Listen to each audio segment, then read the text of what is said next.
You know which is the best-selling Android phone in the world? It's not a Pixel, it's not a Galaxy S, it's not a OnePlus, and it's not even a Redmi.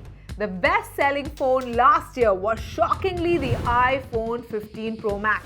In fact, 5 of the best-selling smartphones of 2023 were iPhones. So what was the best-selling Android phone of the year? Well, that was the A54 by Samsung.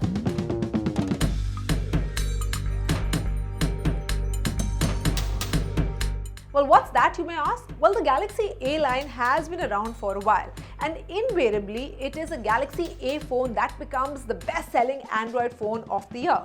In fact, Samsung is #1 in India because of the Galaxy A series.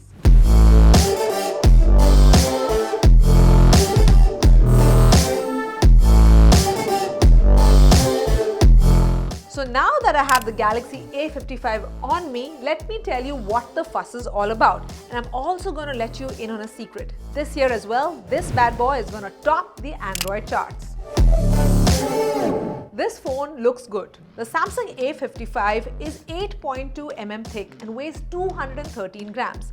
While it might not be the most nimble of phones around, but it looks almost identical to the standard S24 series. It's also built like one, with Gorilla Glass Victus Plus on the front and Gorilla Glass on the back, an aluminium frame which is a first for an A-line device, and also IP67 dust and water resistance. So visually, you're reminded of a Galaxy S, and the same happens when you interact with the phone for the first time. Of course, these materials are also not S24 level, but they are close enough and right on the money with the competition.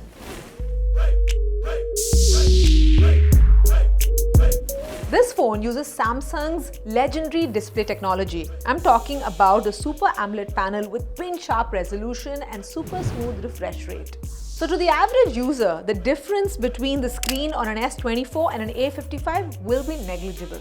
Sure, under direct sunlight, you'll see the difference between 1000 nits and 2600 nits of peak brightness.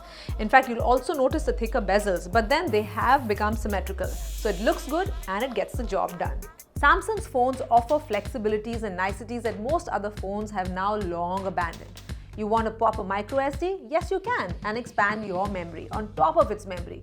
And then there is the dual SIM support as well. It is offered with up to 256 GB of storage.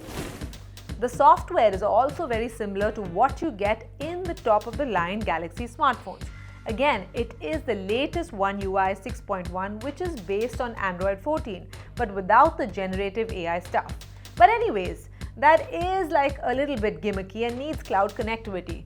But what most people will care about is security.